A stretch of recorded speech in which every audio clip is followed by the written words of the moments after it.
So the main event fight in UFC Sacramento over the weekend between Germaine de Randamie and Aspen Ladd ended prematurely.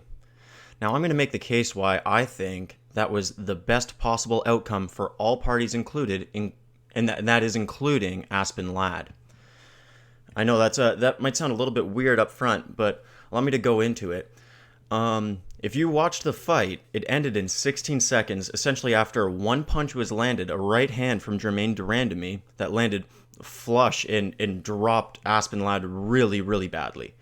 Now, I think everybody's in agreement that when the referee stepped in and stopped the fight at that point, Aspen didn't look like she was done. She looked like she still had some fight left in her, and, who knows what would have happened if that fight would have continued. But I think that the stoppage at that point was probably the best thing for everybody.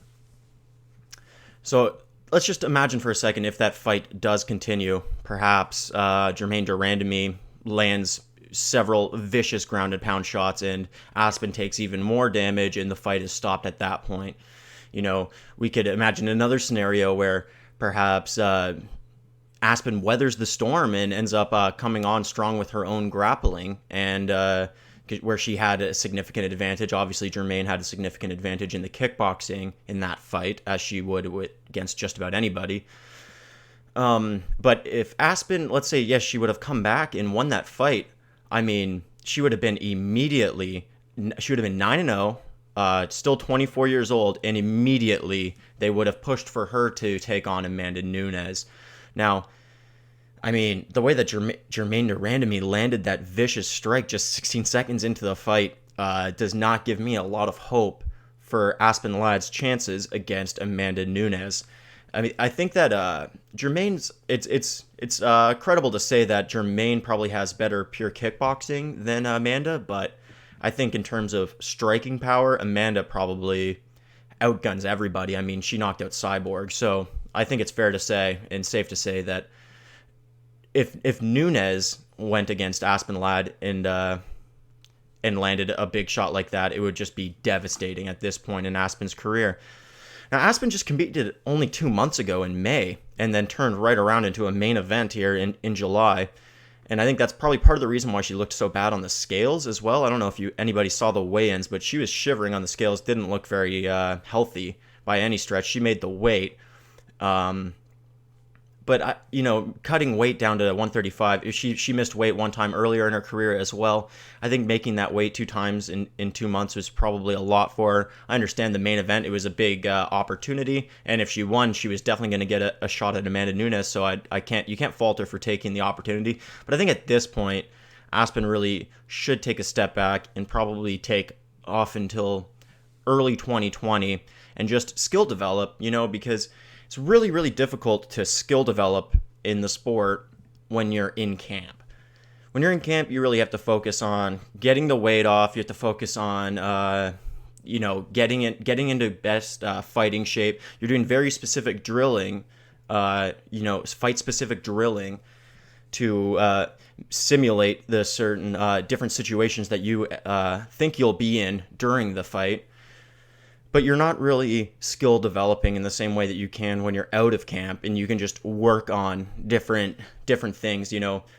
Back when George St. Pierre was his dominant run, Faraz said that they strategically always took 6 months off between any fight, and that was because he believed that it took 6 months to really of just training with no direct competition end line in sight, just training for training's sake, that you could really skill develop in a 6-month period. And he thought that GSP needed that 6 months sort of to continue to reinvent the wheel so that way he could stay ahead of the challenger's curve.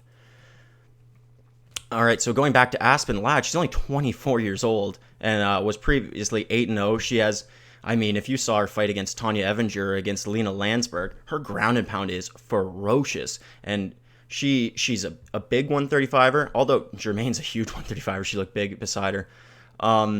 She has a ton of potential, and she could definitely be a future champion. So at this point, you fought 2 times in a couple of months.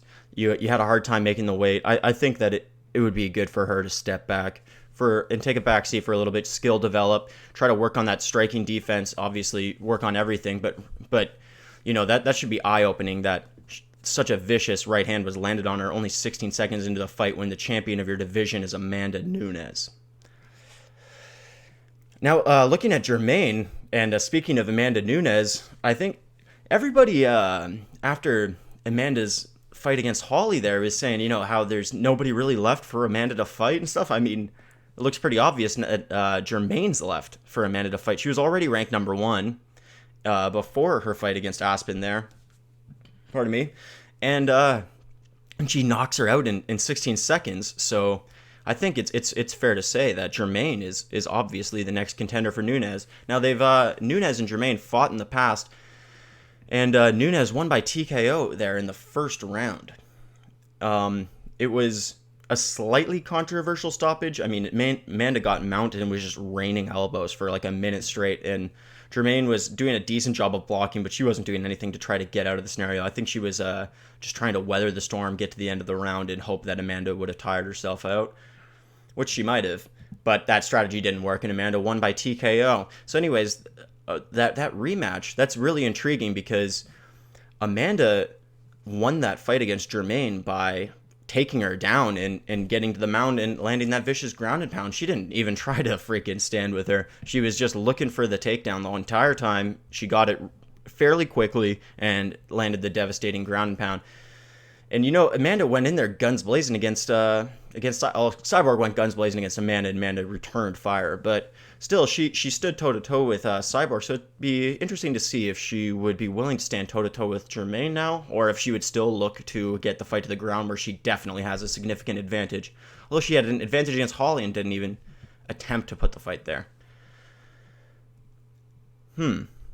So, all in all, I mean, personally, I would prefer to see Amanda Nunes take on Chris Cyborg if Cyborg were to get through Felicia Spencer. But then obviously Cyborg, this is her last fight on her contract that she's going up against Felicia Spencer here coming up in UFC Canada. I think it's at Edmonton or Calgary, where Holloway versus Edgar is the main event. But so Cyborg versus Felicia Spencer.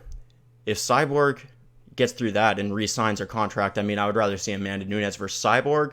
But if that's not going to happen, I mean, Amanda Nunes versus Germaine de Randamie sounds like a pretty good fight to me.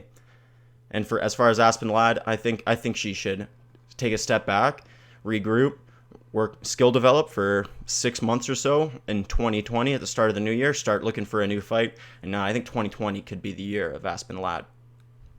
So thanks to anybody who is watching this video. Please subscribe, like the video if you do like it. Comment, please. I'm actually very interested in trying to create a dialogue with any potential fan base that I might have, or anybody who's watching my videos. If you have any questions or comments on anything that I said, please, comment in the comments below, and I will address them. And if they're interesting enough, and I might even address them in a video format. Make a personal video to address a certain question or comment that could be in the comments below. Also, you can follow me at Joel MP Talks on any social media platform. Cheers, thanks.